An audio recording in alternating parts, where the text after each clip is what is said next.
This is Rani from Kenvin Foundation, and I would like to welcome my audience. And today I have with me Dr. Uddagi Dheer. He is the head of Cardiothoracic and Vascular Surgery, Fortis Memorial, Gurgaon. Welcome, doctor. Sir, सबसे पहले I would like to personally thank you for working in this Corona pandemic. आप लोग corona warriors हो और मेरी Canwin team की तरफ से और सारी सोसाइटी की तरफ से I would personally like to thank you.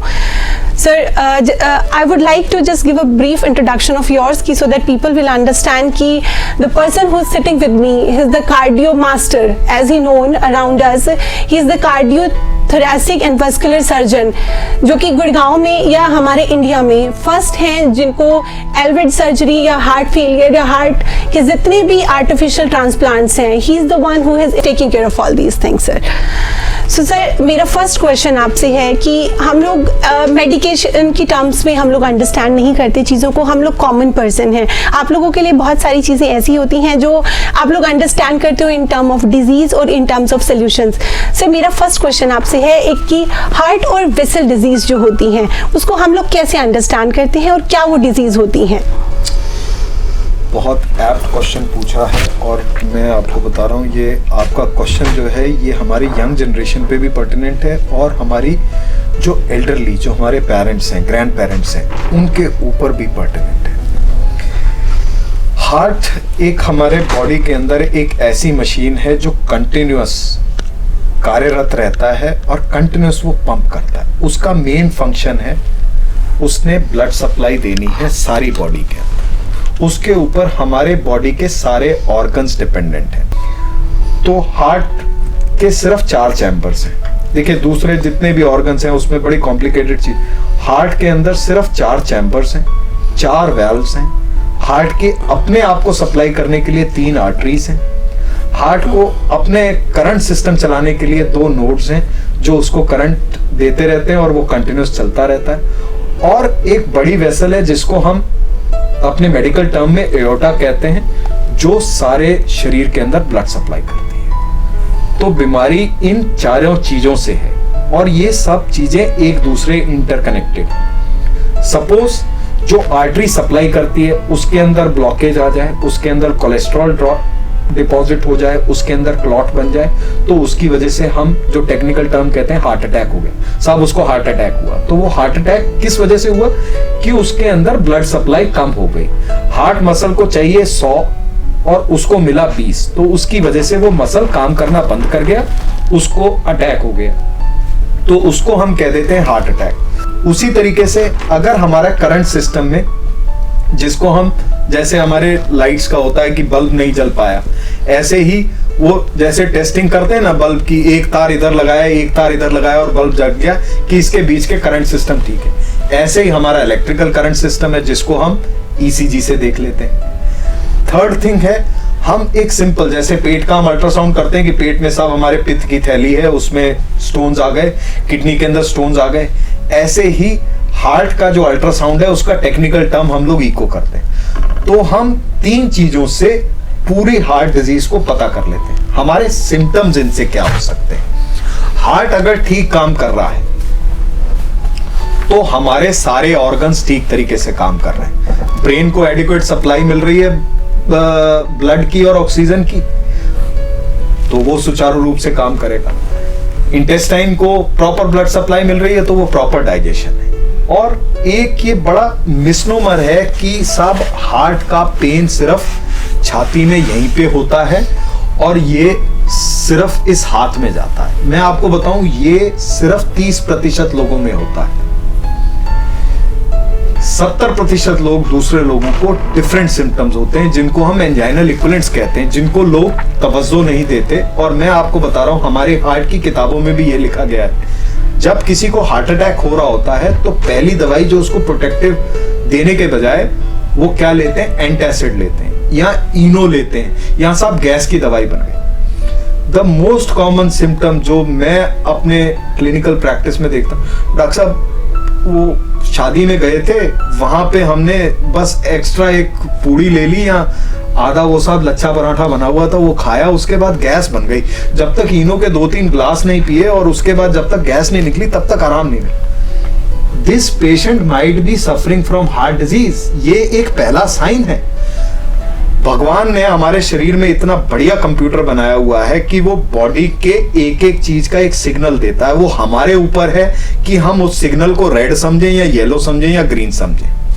हमें अपनी बॉडी की तरफ तवज्जो जरूर देनी है। दूसरी चीज, लोग कहते डॉक्टर साहब पहले तो 3 मंजिलें आराम से दौड़ के चल लेता था, अब पहली मंजिल चढ़ता हूं ना तो फिर कुछ अजीब सा लगता है, ठीक सा फीलिंग नहीं होती है, कुछ सांस सी चढ़ने लगी। They might be suffering from heart and vascular diseases। जो हम vascular disease है, हार्ट का सिर्फ पर्टिनेंट सिर्फ हार्ट का नहीं है, जो हमारी धमनियां अलग जा रही हैं। जैसे ब्रेन के अंदर पैरालिसिस होता है, स्ट्रोक हो जाता है, जिसको हम कहते हैं कि इसको ब्रेन स्ट्रोक हो गया, इसको वो भी ये हार्ट से रिलेटेड क्लॉट एक हमारी बीमारी होती है जिसको हम एट्रियल फिब्रिलेशन कहते हैं। वो क्लॉट हार्ट में बनता है और सीधा जाके दिमाग में चले जाता है और दिमाग का स्ट्रोक कर देता है। वैल्व की प्रॉब्लम होती है, जो हमारे बचपन में जब गला खराब होता है उसकी वजह से हमारे शरीर के अंदर एंटीबॉडीज बनती हैं जो उस इंफेक्शन को मारने के लिए, बट वो ये नहीं देखती कि क्या वो हार्ट के मसल्स को भी खराब कर देती है और हार्ट के वैल्व को भी खराब कर देती है। बट एक्चुअली वो बीमारी हमारे को हुई बचपन में, उसके इल इफेक्ट्स हमारे को 10-15 साल बाद पता चलते हैं, कुछ लोगों को एक्यूट भी। तो हमारा एक नॉर्मल जो चेकअप का सिस्टम है ना, वो हमारा हेल्थ केयर सिस्टम इतना डेवलप ही नहीं हुआ और हम चाहते भी नहीं है। हम लोग सिर्फ ये चाहते हैं कि हमारे को जो फील गुड फिनोमेना दे दे। मैं आज की डेट में भी कह रहा हूं, अगर कोई इस वक्त ये कह दे कि मैंने कोविड का इलाज निकाल लिया है तो हम उसके पैर छू लेंगे, बट हम उसके रूट कॉज पे जाने की आज भी कोशिश नहीं करेंगे। सेम चीज ये हमारे दिल की बीमारी के लिए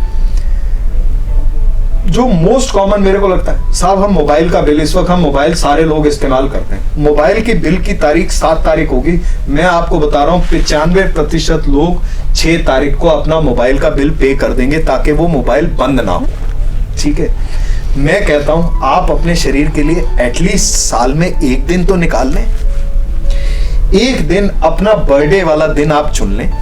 आप जिस भी लोकल फिजिशियन को हैं आपकी एज के दौरान, अगर आप 18 साल के हैं, अगर आप 35 साल के हैं, आप 55 साल के हैं, आप 65 साल के, आपका लोकल जो भी डॉक्टर है, एक बार उससे संपर्क कर लें। आजकल इतने बढ़िया पैकेजेस आ गए हैं सब जगह और सस्ते हैं। आप सुबह टेस्ट कराएं, शाम को सारे रिजल्ट आ जाए, अपने एज के हिसाब से, अपने फैमिली हिस्ट्री के हिसाब से आप वो कराएं, शाम को बर्थडे पार्टी करें और हंसने के लिए डॉक्टर को भी बुला सकते हैं, वो भी आपके साथ पार्टी में एंजॉय कर सकता है। तो हम लोग अपनी नई कार या नया स्कूटर खरीदते हैं, उसकी फ्री सर्विस हम याद रखते हैं कि ये 3 फ्री सर्विस है, मुझे यार सर्विस करानी। जिस शरीर की वजह से ये सब चीजें हैं वो एक दिन तो मांग सकता है, एक दिन उसको देना चाहिए।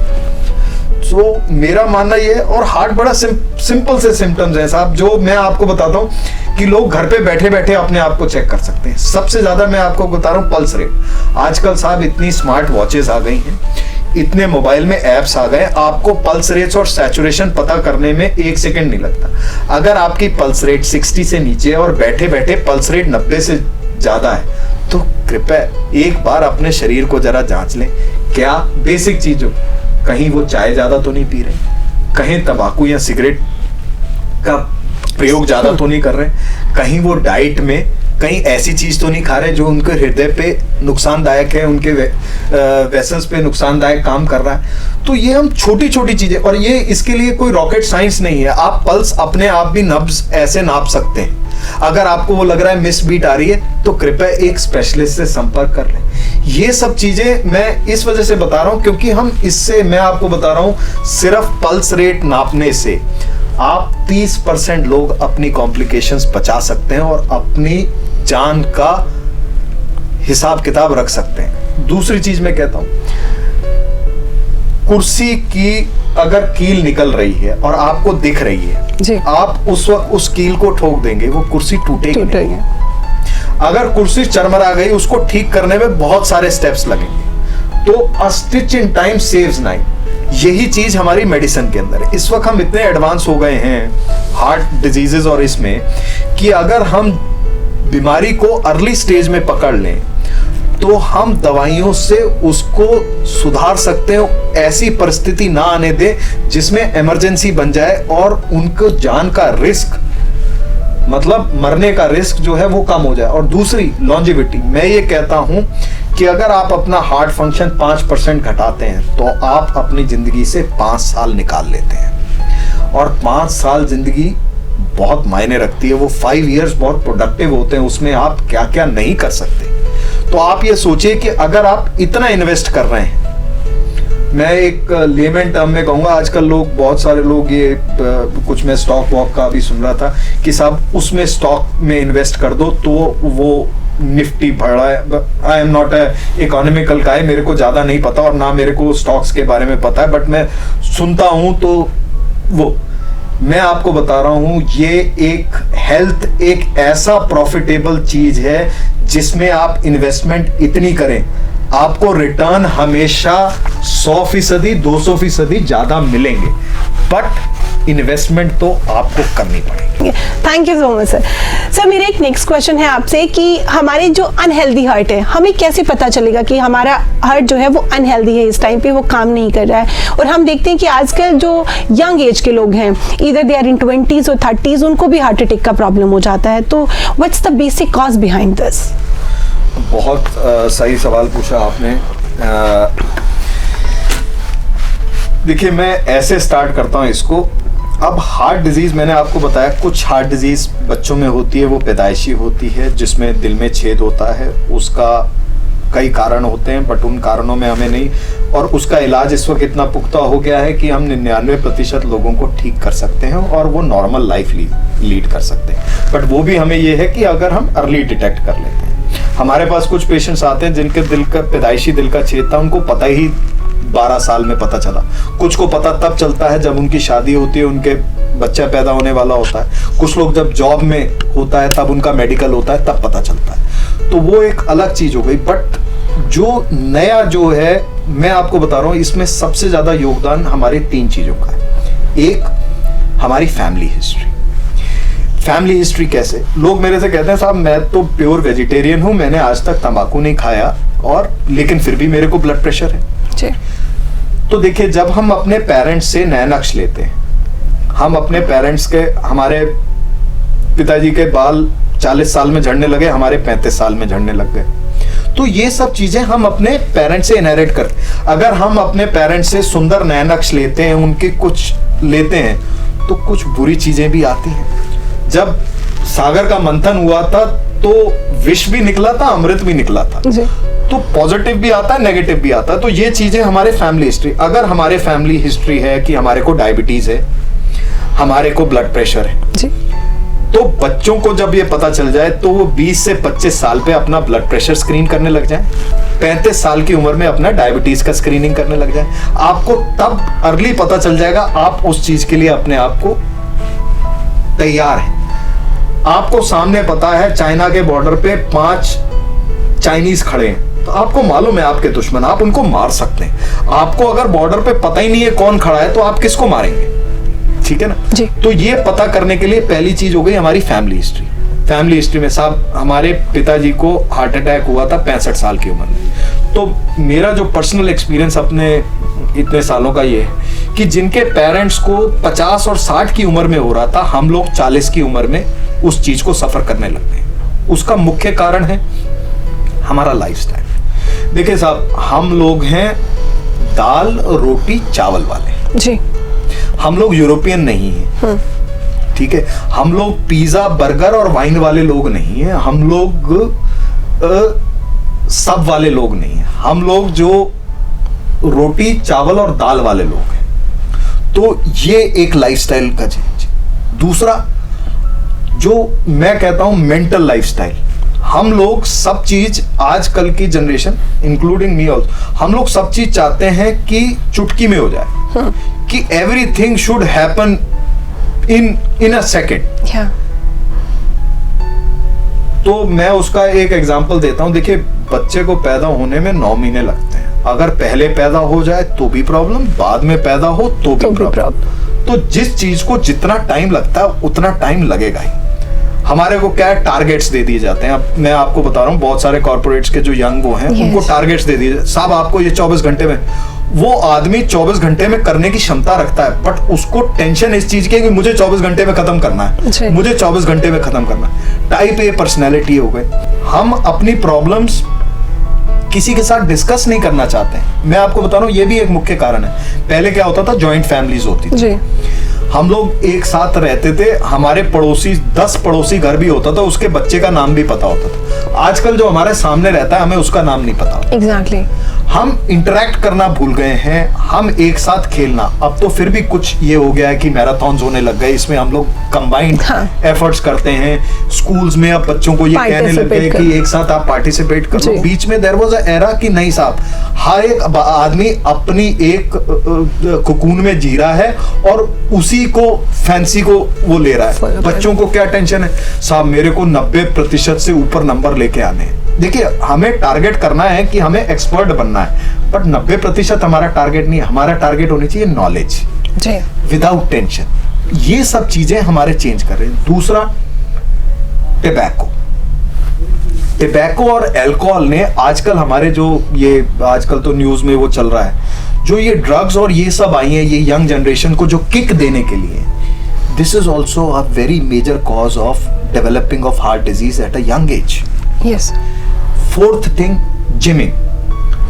साहब मैं आपको बता रहा हूँ, मैं भी जब था तो मैंने आर्नोल्ड श्वार्ज़नेगर के और रैम्बो के फोटोज अपने रूम में लगाई हुई थी। As a boy I am बता रहा हूँ, तो मैं भी उस वक्त मसल, मैं भी खूब डंबल लेके आया। बट आजकल क्या है, लोग इस चीज को अग्रेसिव वो करने के लिए जो ये प्रोटीन शेक्स लेते हैं, this is also harmful thing. देखिए, excess of everything is bad.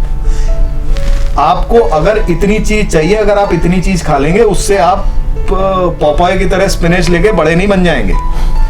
आपको इतनी चीज ही चाहिए।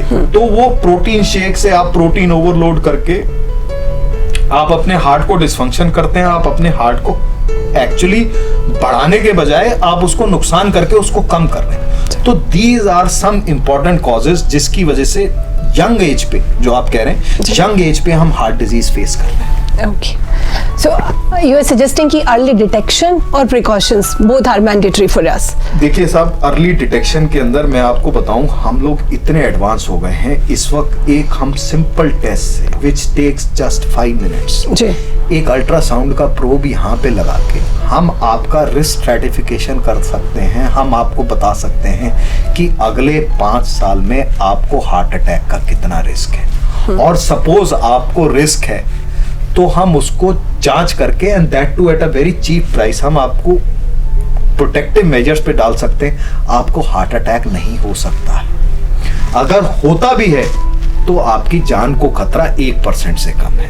तो आप बताइए, अगर हम इसको वो ले ले, देखिए ये एक इस तरीके से मैं एग्जांपल कह सकता हूं कि हम साइंस वाइज तो एडवांस हो गए, बट हमारी मन की धारणा है उस चीज को।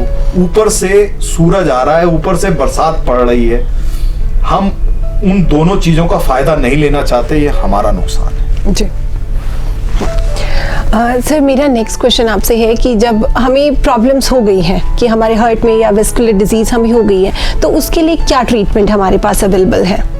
Very very correct option. देखिए, मैं आपको बता रहा हूँ, एक हार्ट डिजीज के अंदर ना, जैसे मैथमेटिक्स होती है ना, 2 + 2 4, मेडिसिन की शायद कार्डियोवैस्कुलर और ये सब, ये इतनी पुख्ता है कि इसमें यूजुअली 2 + 2 4 ही होता है।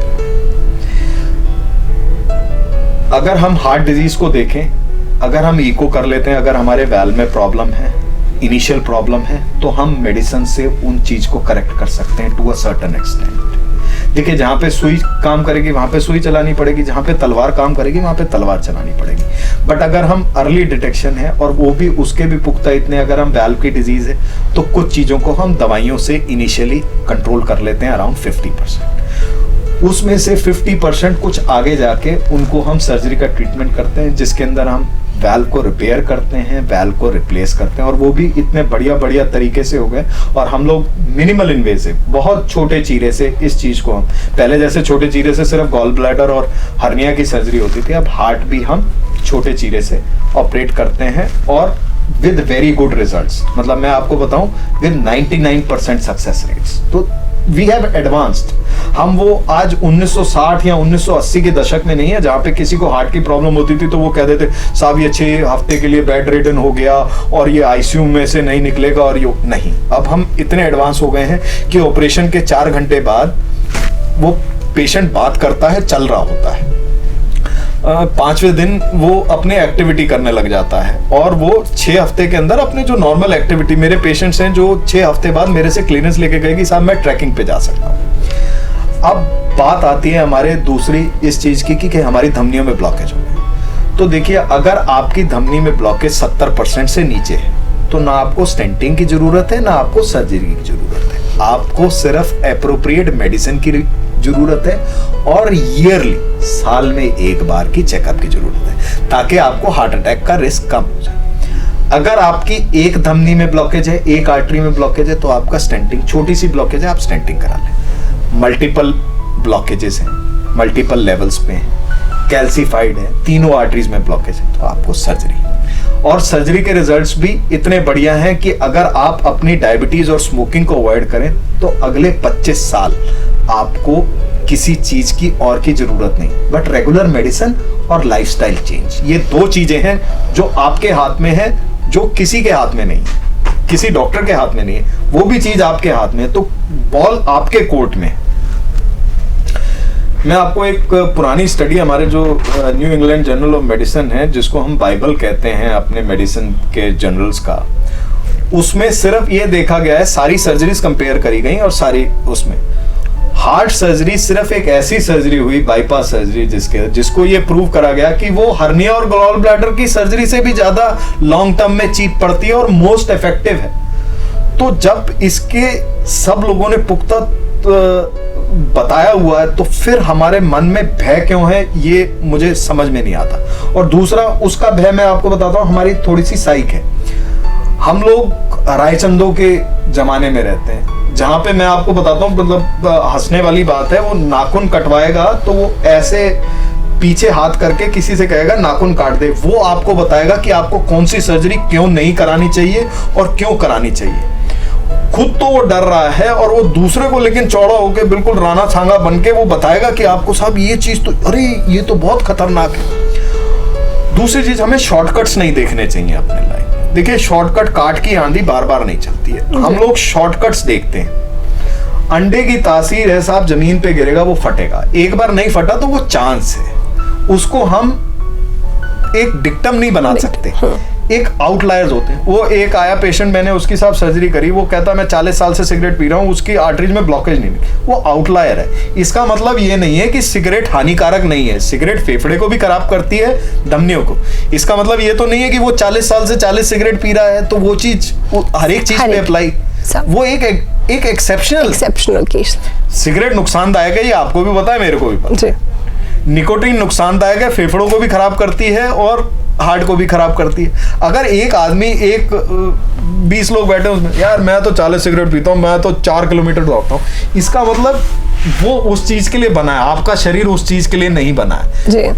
80 से 90% लोग सिगरेट से नुकसान होगा ही। तो इसको जहर होता है, तो इसको हम लोग तवज्जो नहीं देते। तीसरी चीज, अब हार्ट फंक्शन हमारा साफ कमजोर हो गया है, तो उसकी क्या है, इस वक्त हम लोग ऐसे एडवांस स्टेज पे हैं कि हम लोग ऐसी मेडिसिन देते हैं जो हार्ट फंक्शन जिनका 30% से कम हो जाता था, उनके 16% लोग, सिर्फ अगर 100 लोग हम देखें तो 84 लोग 3 साल में खत्म हो जाएंगे। आज हमारी मेडिसिन इतनी एडवांस हो गई है कि हम वेरियस ट्रीटमेंट, दवाइयों से, आर्टिफिशियल हार्ट से, हार्ट ट्रांसप्लांट से, यही जो 100 मरीज अगर इसी हार्ट फेलियर के 30% से हार्ट फंक्शन कम है और उनके मसल कमजोर हो गए, अगर हम उनका इलाज करते हैं तो 78% लोग 7 साल से ऊपर ज्यादा जीते हैं। कितने? 78%, 78%। तो आप देखिए, जहां पे 16 बचते थे वहां पे अगर 78 बच रहे हैं तो हम लोगों ने कितने एडवांस हो गए। Number two be highlighted. लेकिन लोग इस चीज को एक्सेप्ट नहीं करना चाहते। हाँ, हमारे कंस्ट्रेंट्स हैं, मैं बता रहा हूँ, फाइनेंशियल कंस्ट्रेंट। देखिए साहब, कुछ चीजें हम लोग भी ट्राई कर रहे हैं कि वो सस्ती हो जाए, हम लोग भी इलाज करना चाहते हैं, बट जो प्राइस उस चीज को बनाने में लगी वो हम एक लिमिट तक कम कर सकते हैं, उसके बियॉन्ड हम लोग भी गवर्नमेंट से बात कर रहे हैं, हम लोग भी सब लोग रिसर्च कर रहे हैं कि सस्ती से सस्ती चीज निकालें। और इंडियंस, मैं आपको बताता हूँ, इंडियन डॉक्टर सबसे ज्यादा उत्सुक होते हैं, क्योंकि हम लोग बेसिक इंडियन जुगाड़ ढूंढता है कि इसकी सस्ती टेक्निक में कैसे निकाल दूं, सस्ती और टिकाऊ टेक्निक हमें निकालनी। हम लोग सब उसमें कार्यरत हैं। May be in next 4-5 years वो चीज इतनी सस्ती हो जाएगी कि एक कॉमन मैन भी, एक रिक्शा वाला भी अफोर्ड कर सके। हमारा टारगेट यही है और हम भगवान से दुआ करते हैं कि हम लोग हेल्प हो पाए इसमें हमारी। सर, आपने एक वर्ड मेंशन किया, स्टंटिंग, जिसको एंजियोप्लास्टी हम लोग समझते होते हैं। तो हम लोगों के माइंड में एक मिथ होता है कि मुझे स्टंटिंग हो गई है, एंजियोप्लास्टी हो गई है, तो मेरी लाइफ जो है वो अब नॉर्मल नहीं रहेगी, मुझे अपनी डेली की जो रूटीन लाइफ है उसमें भी कुछ प्रॉब्लम्स आने लगेगी। तो कितना ये मिथ करेक्ट है सर, या ऐसा कुछ होता है एक्चुअल में? देखिए, बिल्कुल आपने बहुत पर्टिनेंट क्वेश्चन पूछा। मैं इसको इस तरीके से आपको समझाता हूँ। देखिए, जिन लोगों को थायराइड की प्रॉब्लम होती है जी, वो थायराइड की एक गोली मॉर्निंग में लेते हैं जी, एम्प्टी स्टमक डेली लेते हैं जी। शरीर में किसी चीज, गाड़ी में पेट्रोल का मीटर जो है वो कम हो गया। अगर हमने गाड़ी में पूरा पेट्रोल डलवा दिया और गाड़ी का इंजन ठीक है, तो गाड़ी क्यों नहीं चलेगी 100 किलोमीटर? चलेगी जी। सेम चीज हमारे हार्ट के ऊपर है। अगर हमारा हार्ट फंक्शन नॉर्मल है और उसमें अगर ब्लॉकेज आई थी और हमें हार्ट अटैक से हमारे हार्ट फंक्शन कम नहीं हुआ, हमें टाइमली वो इंटरवीन हो गया, चाहे हमने स्टेंटिंग कराई चाहे हमने सर्जरी कराई, अगर वो हार्ट फंक्शन नॉर्मल है तो हम एक नॉर्मल आदमी की तरह हैं, बट विद ए कॉशन कि हमें डिजीज होने का कॉशन है। तो हमें बचना किस चीज से? हमें अपनी शुगर कंट्रोल करनी है, हमें अपने ब्लड प्रेशर को कंट्रोल करना है, हमें तंबाकू का सेवन नहीं करना है, और हमें अपने लाइफस्टाइल में एक्सरसाइज को इंक्लूड करना है। अगर हम 45 मिनट की एक्सरसाइज करें, रेगुलर मेडिसिन लेते रहें, तो हम एक नॉर्मल पर्सन की तरह हैं। और अगर हमारा हार्ट फंक्शन नॉर्मल है तो हम एक नॉर्मल पर्सन की तरह, हमें कोई और अलग से कोई, हम एक साइडलाइन नहीं हो गए, या एक हम सोसाइटी से अलग नहीं हो गए कि साहब मेरे को स्टेंटिंग हो गई तो मैं तो साहब डिप्रेस हो गया, साहब मैं स्टेंट हो गया तो अब तो मैं कुछ कर ही नहीं सकता। आप सब चीज कर सकते हैं, पहले जैसे कर सकते हैं, और रादर मैं कहूंगा पहले से बेटर कर सकते हैं, क्योंकि अब तो आपकी ब्लॉकेज का टेक केयर हो गया। अब तो आपका हार्ट फंक्शन जो है, हार्ट जो है वो नॉर्मल ब्लड सप्लाई पे चल रहा है, जो पहले कम ब्लड सप्लाई पे काम कर रहा है। तो दिस इज अ मिथ। अगर आपकी स्टेंटिंग या सर्जरी हार्ट की हुई है तो आप एक नॉर्मल पर्सन की तरह। Angioplasty is not a permanent kind of damage कि मेरी बॉडी में कुछ ऐसा डैमेज हो गया जो रिकवरी नहीं हो सकता। हार्ट अटैक, मैं वही कहना चाहता हूँ, अगर आपका हार्ट फंक्शन नॉर्मल, मैंने क्या कहा, गाड़ी में पेट्रोल कम है, इंजन ठीक चल रहा है, पेट्रोल डाल दिया, ऐसे ही हार्ट में ब्लॉकेज हुई, आपने उसको करेक्ट कर लिया, इंजन सेम कैपेसिटी का, मतलब हार्ट फंक्शन नॉर्मल है, तो आप एक नॉर्मल पर्सन की तरह। Okay, thank you sir. Sir, मेरे को जैसे हार्ट फेलियर है, हम लोगों को हार्ट फेलियर के लिए जो आप लोगों के पास क्या treatments, it's not a treatment, कि क्या ऑप्शंस हैं हार्ट फेलियर के केस में? क्या ऐसी जो मेडिकल इन्वेंशंस हो गई हैं आजकल, जो एडवांस ट्रीटमेंट्स हैं, उसमें कौन से वाला जो है वो ज़्यादा सक्सेसफुल है, जो हम लोग अफोर्ड भी कर सकते हैं, एक कॉमन पर्सन जो है उसको अफोर्ड कर सकता है? वेरी वेरी करेक्ट, आपने बहुत बढ़िया सवाल पूछा है। हार्ट फेलियर, मैं आपको एक चीज आज मैं, क्योंकि एंकर भी हमारे वो हैं, तो मैं एक चीज कहूँगा, हमें पहले एक कि अपने सोसाइटी से ये सबसे गलत चीज़ निकालनी चाहिए कि हमारी जो मदर्स हैं, हमारी सिस्टर्स हैं, हमारी वाइफ्स हैं, ये लोग मेल डोमिनेटेड सोसाइटी की तरफ कि हमारे मेल काउंटर पार्ट्स को कोई तकलीफ ना हो, अपने सिम्टम्स अवॉइड करते हैं। मैं ये स्पेशली पर्टिनेंट कहना चाहता हूँ, क्योंकि मैं फीमेल पॉपुलेशन को देखता हूँ जो ज़्यादा एंड स्टेज पे आती है। मदर का ये है कि मेरे को तकलीफ होती थी, सांस फूलती थी, पहले मेरा चूल्हा वहाँ पे था, चौका वहाँ पे था, मैंने ना चूल्हा नीचे रखवा दिया क्योंकि मेरे सांस फूलने लग जाती थी, तो अब मेरे को 5 कदम चलने पड़ते हैं तो मेरी सांस नहीं फूलती है। क्यों? अगर मैं बताऊंगी मेरे पति को तकलीफ होगा, मेरा बेटा परेशान होगा, मेरा ये होगा वो, इस साइक से पहले हम निकले जी, ठीक है, प्रिवेंशन के लिए। हाँ। अगर सिम्टम आ रहे हैं तो प्लीज, मैं आज कैनविन फाउंडेशन के थ्रू मैं एक लेडीज को कहना चाहता हूं, देखिए आप लोग हमारी सोसाइटी के धरोहर हैं, आप लोग अपने सिम्टम्स को अपने बच्चों से, अपने हस्बैंड से, अपने ब्रदर से प्लीज ना छिपाएं। अगर आपको ये तकलीफ हो रही है, क्यों आप ये नहीं सोचते, आप तो ये सोचते हैं कि हम उनको टेंशन नहीं देना चाहते, लेकिन आप उनको डबल टेंशन में डालते हैं बाद के लिए। हार्ट फेलियर जो normal with a normal heart function, heart failure एक चीज है जिसमें क्या होता है, फीमेल्स को सांस चढ़ने लग जाती है। उसका सिर्फ एक छोटा सा इलाज है, हम अपना ब्लड प्रेशर नाप लें, पल्स नाप लें और उसकी मेडिसिन हम दे दें। उनकी ये प्रॉब्लम अगर टाइमली आ जाते हैं, विद इन 6 वीक्स करेक्ट हो सकती है। और वो मेडिसिन रेगुलरली लेनी है। देखिए साहब, हम खाने में नमक डालते हैं, डेली नमक डालते हैं, हल्दी डालते हैं, तो ऐसे ही अगर हमारे शरीर में किसी चीज की कमी है, अगर हम एक दवाई से उसको डाल लें तो वो मेडिसिन नहीं है, वो खाने की तरह हम ले। तो ये एक चीज हमें दिमाग से निकालनी।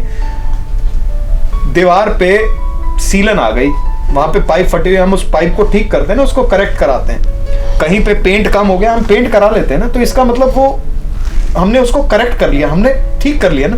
इसी तरीके से हमारे शरीर के अंदर अगर कोई चीज प्रॉब्लम आ रही है, हम उसको टाइमली अगर करेक्ट कर लें और सिर्फ 3 चीजों से, पल्स और ब्लड प्रेशर माप के, अगर हम उसको उनकी इस सांस की इस बीमारी को हम ठीक कर सकते हैं, कोई नुकसान, फायदा ही। बिल्कुल सर। दूसरी चीज, एक सबसेट ऑफ पेशेंट्स है जिनका हार्ट फंक्शन डिक्रीज हो गया। जैसे हम कहते हैं कि साहब, बचपन में मैं पोलियो का एक एग्जांपल देता हूं कि पोलियो की वजह से साहब उसके पैर ठीक नहीं कर पाए। इसी तरीके से हार्ट मसल की एक प्रॉब्लम होती है, जो या तो blood supply, chronic blood supply, वो तवज्जो ही नहीं दे रहे अपने सिम्टम्स को, वो ब्लड सप्लाई इस तरीके से हो गई कि मसल साहब वीक हो गए। दूसरे कंजेनाइटल मसल्स ही पैदाइशी कमजोर हुए, वो धीरे धीरे जाके कमजोर होते हैं। उस कंडीशन में हम लोग मेडिसिन से इलाज करते हैं। हमारे पास इस वक्त आर्टिफिशियल हार्ट्स आ गए हैं, जिसको हम कहते हैं एलवैड की तरह। वो एक आर्टिफिशियल हार्ट की तरह काम करता है और हम लगा देते हैं, जिसमें हम वो कंटिन्यूसली फंक्शन करता है और हमारे ऑर्गन्स, और उसको लगने के बावजूद जो लोग शायद 3 साल ना जीते, वो अब 18, 20 साल जीते।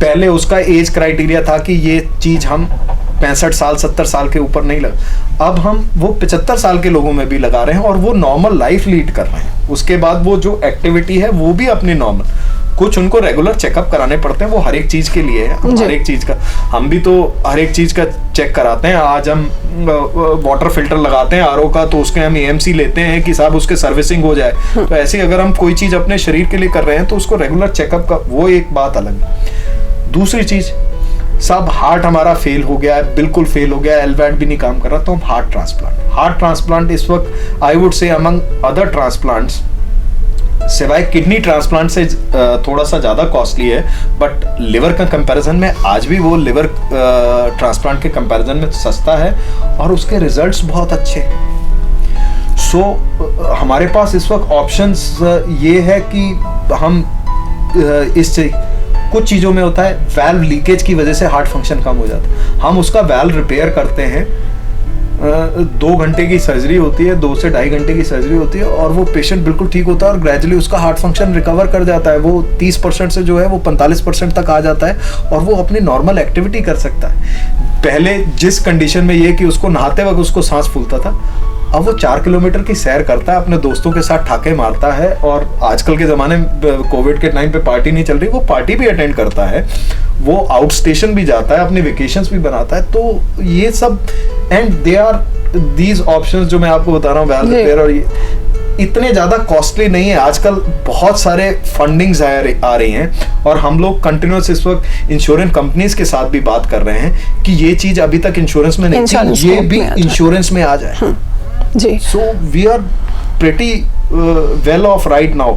जो आज से मैं बता रहा हूँ, आज से 10 साल पहले जो स्थिति थी, उससे आज हम बेटर हुए और अगले 5 साल में इससे और बेटर होंगे। तो साइंस की जो इंटरवेंशंस हैं वो हमारी जो नॉर्मल लाइफ है उसको और ज़्यादा व्हाट शुड आई से परफेक्ट बना रही है, मतलब हेल्दी बना रही है। हमारा अगर आर्टिफिशियल हार्ट है तो भी हम एक हेल्दी लाइफ को लीड कर सकते हैं। देखिए, with artificial heart you can lead a normal life जैसे हम आज करते हैं। आज आप विद नॉर्मल हार्ट अगर आप स्विमिंग करना चाहते हैं या आप कोई गेम खेलना चाहते हैं, with artificial heart you can do that thing. Okay, मैंने तो कुछ डॉक्टर्स को भी ऑपरेट करा हुआ है, वो इस वक्त अपने एक्टिव क्लिनिकल प्रैक्टिस में वो पेशेंट्स देख रहे हैं और सर्जरीज भी कर रहे हैं। तो इट्स नॉट दैट कि आप कोई किसी चीज में आप हैम्पर हो गए हैं या आप पैरालाइज्ड हो गए हैं कि आप ये काम नहीं कर सकते, हाँ कुछ प्रिकॉशंस रखने हैं, बट ऐसा नहीं है कि जो आप काम करना चाहते हैं वो नहीं कर सकते. You can do as a normal person. Sir, आपसे हमें जानना है आर्टियल बाईपास सर्जरी के बारे में कि ये सर्जरी का क्या स्कोप है. Very correct option. जो मैंने आपको बताया, जैसे हृदय की धमनियों में, आर्टरीज में जब ब्लॉकेज हो जाती है, अगर मल्टीपल लेवल तक ब्लॉकेज होती है तो हम लोग बाईपास सर्जरी करते हैं. बाईपास सर्जरी का मतलब क्या है? देखिए, ये ब्लॉकेज हो गई, ये आर्टरी है, इसमें यहाँ पे ब्लॉकेज हो गई, इसके आगे ब्लड सप्लाई नहीं जा रही और ये इतना कैल्सिफाइड है, मल्टीपल लेवल पे है, तो इसमें अगर हम इस तरीके से एक आगे एक नलकी जोड़ दें जो नेचुरल, जो भगवान ने बनाई हुई अपने शरीर से ने, और उसको हम जोड़ दें तो आगे ब्लड सप्लाई जाने लग जाती है. हार्ट खुश हो जाता है कि साहब मेरे को ब्लड सप्लाई मिल गई. इसको कहते हैं बाईपास सर्जरी.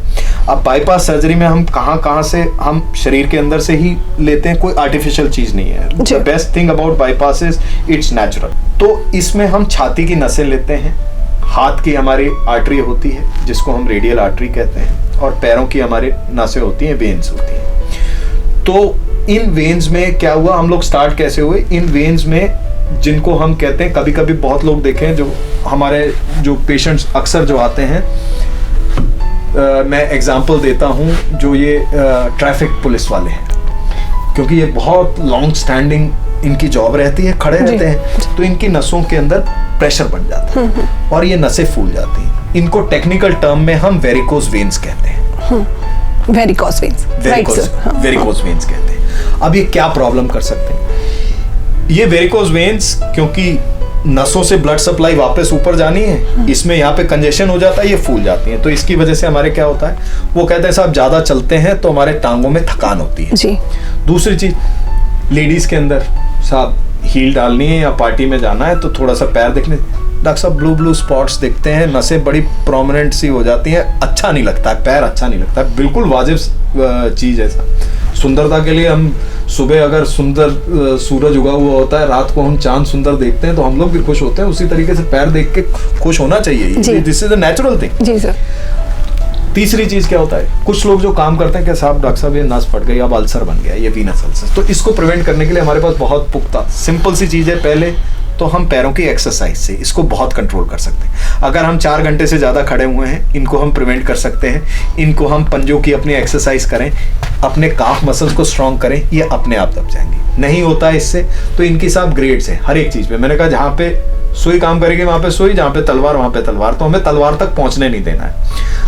उसके बाद सुई का, इसके ऊपर हम कहते हैं स्टॉकिंग्स. सिंपल स्टॉकिंग्स पहने रखें. और अगर आप कहीं डेस्क जॉब कर रहे हैं तो एटलीस्ट मैं कहता हूँ 1 घंटे में एक बार उठ के अपनी टांगों को स्ट्रेच कर लें, काफ मसल्स को ऐसे कर लें. इससे आप इसका बेसिक प्रिवेंशन कर सकते हैं. अगर सपोज ये हो गई तो इसके आजकल हम मिनिमल इन्वेजिव एक इंजेक्शन से या एक लेजर से इसका पुख्ता इलाज है जो हम लोग कर देते हैं. और ये डे केयर प्रोसीजर है. आप सुबह एडमिट होते हैं, दोपहर तक आप घर चले जाते हैं विद नो लॉन्ग टर्म्स. अब आपकी बात आई आर्टीरियल बाईपास में. तो हमारे जो चेस्ट की आर्टरीज और हाथ की आर्टरीज हैं उसको हम देखिए, ये ट्रीटमेंट ना एक कस्टमाइज ट्रीटमेंट होता है. वो कहते हैं ना जैसे साहब कि हर एक चीज एक कस्टमाइज बनी हुई है. देखिए मेरे हाथ की फिंगर्स भगवान ने मेरे लिए कस्टमाइज करी हैं, ऐसे ही दूसरे की. तो इस तरीके से जब धमनियों में हम ब्लॉकेज देखते हैं, अगर हम आर्टीरियल ग्राफ्ट्स लगाते हैं तो ये देखा गया है कि आर्टीरियल ग्राफ्ट्स दूसरे बाईपास के कंपैरिजन में, जिसको हम टोटल आर्टीरियल कहते हैं, वो ज्यादा देर चलता है. 20-25 साल तक इसके अंदर कोई प्रॉब्लम नहीं होती. और ये नेचुरल चीज है, भगवान ने. मैं एक डिक्टम कहता हूँ एज अ हार्ट स्पेशलिस्ट, लीमा हमारी, इसको हम लेफ्ट इंटरनल मेमोरी आर्टरी कहते हैं, तो इसका हमने शॉर्ट फॉर्म बनाया है लीमा. और हार्ट की एक मेन आर्टरी होती है जिसको हम कहते हैं लेफ्ट एंटीरियर डिसेंडिंग, LAD. हम तो मैं कहता हूँ भगवान ने लीमा को LAD के लिए बनाया है, कि मतलब इन दोनों की जोड़ी भगवान ने ऊपर से बनाई है जी. आज की डेट में भी कोई स्टेंट इसके बराबरी नहीं कर पाया, क्योंकि ये किसी इंसान ने नहीं बनाई है, ये ऊपर नीली छतरी वाले ने बनाई है. तो मैं ये कहता हूँ कि इनका जोड़ा भगवान ने ऊपर से बना के भेजा है, लीमा को LAD के लिए ही बना के भेजा है. So that is total arterial. Okay. Sir मेरा लास्ट क्वेश्चन है एक आपसे। हम लोग इतना ज़्यादा मतलब इंटरनेट पर बिलीव करते हैं कि मुझे कोई प्रॉब्लम हुआ, मैंने फटाफट से गूगल किया और चेक कर लिया कि मुझे क्या हो गया है, और हम खुद ही डॉक्टर बन जाते हैं। कुछ ऐसे इफेक्ट होते हैं कि हम टीवी पर देखते हैं कि सडनली किसी को हार्ट अटैक आया तो हमें भी लगता है कि वही हो गया है। तो कितनी ये फैक्ट्स जो है हमने मिसअंडरस्टूड कर ली हैं अपने माइंड में, तो इसको हमें किस तरीके से छोड़ देना चाहिए या कितना ये सब चीज़ें करेक्ट होती हैं? बहुत अच्छा सवाल पूछा आपने। देखिए सर, मैं तो सिर्फ एक एज अ मेडिकल चीज़ बता सकता हूँ। 25 साल हो गए प्रैक्टिस करते करते, आज भी सीख रहा हूँ। नेचर, भगवान ने नेचर एक ऐसी चीज़ बनाई है जिसमें यू लर्न कॉन्स्टेंटली। आप एक्सपर्ट कहने को, आप अपने आप को कह दें एक्सपर्ट, हर एक चीज़, हर एक दिन आप एक नई चीज़ सीखते हैं। सो गूगल का मैंने एक शॉर्ट फॉर्म बनाया है, पता नहीं आप लोगों को पता है कि नहीं। God's only official site which knows everything, that is Google, to learn everything. God's only official site to learn everything. Sir मुझे 25 साल लगे हैं और शायद कंपटीशन में हमारे जब हम आते हैं तो उसमें अगर हमारी फर्स्ट रैंक नहीं है, अगर सेकंड रैंक भी है, तो हमें उस डिग्री के लिए हम एलिजिबल नहीं होते हैं। हम उस चीज़ में फिर भी हम सीख रहे हैं। तो गूगल आपको 1 मिनट में वो चीज़ नहीं कर सकता। कुछ चीज़ें आप गूगल करिए, मैं मना नहीं कर रहा, बट गूगल से धारणाएं ना बनाएं, जो फैक्ट्स और मिथ्स हैं उसको ना कहें। वो कहता है साहब मैं एक इंजेक्शन चढ़ा देता हूँ जिससे नाड़ी का वो ख़त्म हो जाता है। आप साहब एक बेसिक चीज़ बताएं, उस दवाई में, उस पानी में क्या आंख लगी है कि वो जाके सिर्फ उसी धमनी के अंदर जहाँ पे हार्ट के अंदर है वहीं पे जाके ब्लॉक करेगा? जी। अगर आप वो मुंह से खा रहे हैं तो वो आंत को क्यों नहीं गलाएगा? अगर वो वहां पे कोलेस्ट्रॉल या कैल्शियम जो डिपॉजिट हुआ है अगर उसको गलाएगा तो वो आंत को क्यों नहीं गलाएगा? वो आंत को क्यों नहीं फाड़ेगा? तो ये एक सिंपल चीज है। ये हम, हाँ, देसी नुस्खों को मैं मना नहीं करता, हमारी नानी दादियों का वो प्यार है, वो देसी नुस्खे आप करते रहें, लेकिन उन पे करीब अपने इलाज का पूरा दारोमदार ना रखें। हम एडवांस हो गए साहब, हम घोड़ा गाड़ी से इस वक्त कार और फाइटर प्लेन्स पे आ गए हैं। अगर हम उस जगह एडवांस हुए हैं तो हम मेडिसिन में भी एडवांस हुए हैं। तो नई चीज़ों का एक बेसिक सा एग्जांपल मैं बताता हूँ। पहले डायबिटीज में ये कहते थे कि साहब मेथी के सीड्स को आप खा लें, ठीक है, पुराने लोगों ने, सब लोगों ने सुना होगा कि मेथी के सीड्स खाने से साहब डायबिटीज कंट्रोल हो जाता है। Very correct. मेथी के सीड्स के अंदर एक कंपाउंड होता है जिसको अब हम लोगों ने मेडिकल रिसर्च से पता कर लिया, सीटाग्लिप्टिन। आप इतने मेथी के सीड्स खाएंगे, एक इतनी छोटी सी दवाई है जिसको हम सीटाग्लिप्टिन के फॉर्म में वो देते हैं, वो सेम कंपाउंड है। तो आप मेरे को बताएं, जहां पे अगर इतनी छोटी सी चीज काम कर रही है, हमारे मोबाइल इतने बड़े बड़े आए थे, आजकल मोबाइल इतने छोटे हो गए। पेन ड्राइव पहले साहब मैंने भी इतनी बड़ी इस्तेमाल करी हुई है, आज इतनी सी पेन ड्राइव आती है जो पॉकेट में पड़ जाती है, पर्स में पड़ जाती है। तो अगर हम मिनिएचराइजेशन के जमाने में आ गए हैं जी, तो हम इस चीज में क्यों नहीं मिनिएचराइजेशन, ये हमारे गलत धारणा पे क्यों बैठे हुए? और जो मैंने आपको बताया कि heart pen, classical heart heaviness is one such thing which happens only in 30%। Heart pen tip of year lobule से लेके नाभि तक कहीं पे भी हो सकता है। ये हमारा रेफरल पेन होता है, ये यहाँ से बैक में भी हो सकता है। अगर आपकी फैमिली हिस्ट्री है, अगर आपका ब्लड प्रेशर बढ़ा हुआ है, आपकी पल्स ज़्यादा बढ़ी हुई है, एक पल्स साहब एक ऐसा पैरामीटर है जिससे आप नॉर्मल हेल्थ अपने आप घर पे बात कर सकते हो। मैं आपको एक एग्जांपल देता हूँ। कछुआ है, उसकी पल्स रेट बहुत स्लो रहती है, 150-200 साल जीता है। जिसकी पल्स रेट आपने देखा होगा एथलीट्स की पल्स रेट वो कहते हैं साहब 58-60, क्यों? क्योंकि उन्होंने ट्रेन करा हुआ है, एक्सरसाइज करी हुई है। तो पल्स रेट, एक बेसिक पल्स रेट, जो बैठे बैठे आप अपना पल्स रेट अगर वो 90 से नीचे, आइडली 70-80 के बीच में और 55 से ऊपर है, तो आपका हेल्दी पल्स रेट है, आपको यूजुअल प्रॉब्लम होने के चांसेस कम है। बट फिर भी मैंने आपको जैसे बताया, एक डॉक्टर से आपकी वो प्रोफाइलिंग, जैसे अपना रिपोर्ट कार्ड नहीं बनता है जी सर, कि रिपोर्ट कार्ड हो गया जिसमें पल्स, ब्लड प्रेशर हो गया, आपकी फैमिली हिस्ट्री हो गई, आपकी डायबिटीज का वो ले लिया, आपके दूसरे फैक्टर्स कैलकुलेट कर लिए कि साहब आप स्मोकिंग करते हैं कि नहीं, आप एक्सरसाइज रेगुलर करते हैं कि नहीं, वो सब से करके एक आपका प्रोफाइल बन जाता है। उस प्रोफाइल से आप रिस्क स्ट्रैटिफिकेशन करके आपके पास छोटे छोटे टेस्ट हैं, ECG, stress echo, stress thallium, CT angio, बहुत सारे टेस्ट हैं जिससे हम आपको बता सकते हैं कि आपको हार्ट डिजीज होना है। और कृपया अपने बॉडी के रेड सिग्नल को, रेड फ्लैग को ऐसे ना दर, अरे यार कुछ नहीं, आज रात को सोया नहीं, इस वजह से इधर वो दर्द हो रहा है, अरे यार कल रात को पार्टी हो गई थी, इस चक्कर में ये कुछ हैवीनेस ही लग रही, कुछ डका, अरे वो पूड़ी खाई थी ना, वो बासी कड़ी खा ली थी, उसकी वजह से गैस बन गई। एक एलिबाई ना ढूंढे, उसको पुख्ता एक डॉक्यूमेंट कर ले, कहीं हार्ट डिजीज ना हो, कहीं आप रिस्क पे ना। आप अगर अपना हार्ट फंक्शन प्रोटेक्ट कर लेते हैं तो आप एक नॉर्मल लाइफ जी सकते हैं। और दूसरा, कुछ चीजें, लाइफस्टाइल मॉडिफिकेशन, प्रॉपर टाइम पे खाना, sleep 6 to 8 hours, normal exercise करना मिनिमम 5 times a week, बच्चों को 1 घंटा, एडल्ट्स को 30 साल से ऊपर 45 मिनट, हफ्ते में 5 times एक्सरसाइज करें। आप बहुत सारी प्रॉब्लम से बच सकते हैं, बहुत सारी प्रॉब्लम से। Thank you so much doctor, आपने इतना वैल्यूएबल टाइम हमें दिया, इतनी वैल्यूएबल इंफॉर्मेशन हमें दी, उसके लिए I said truly thankful to you. I would like to thank the Canvin Foundation और इनके जो प्रमोटर्स हैं doctor DP Goyal and mister Naveen Goyal, जिन्होंने ड्यूरिंग दिस कोविड टाइम्स ना जाने किस किस तरीके से एमसीजी के साथ, हमारे हॉस्पिटल्स के साथ मिलके उन लोगों को एड पहुंचाई है, जिन लोगों को मेडिसिन नहीं मिल रही थी उन लोगों को आप लोगों ने मेडिसिन पहुंचवाई।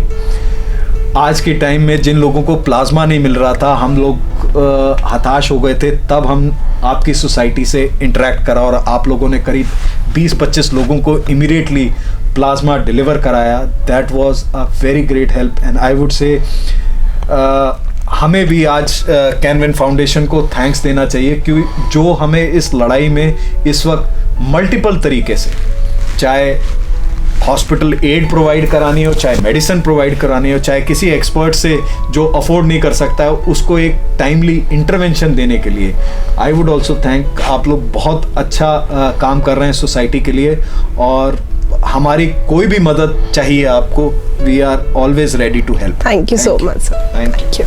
आज डॉक्टर धीर ने हमें इतना कुछ हमारे दिल के लिए बताया, उनके लिए हमें उनका शुक्रिया। इसके अलावा अगर आपका कोई भी क्वेश्चन है, आप हमारी वेबसाइट पर जा सकते हैं, हमें डायरेक्ट कॉल कर सकते हैं या मैसेज कर सकते हैं। हमारा हेल्पलाइन नंबर है 9654000098। Thank you so much.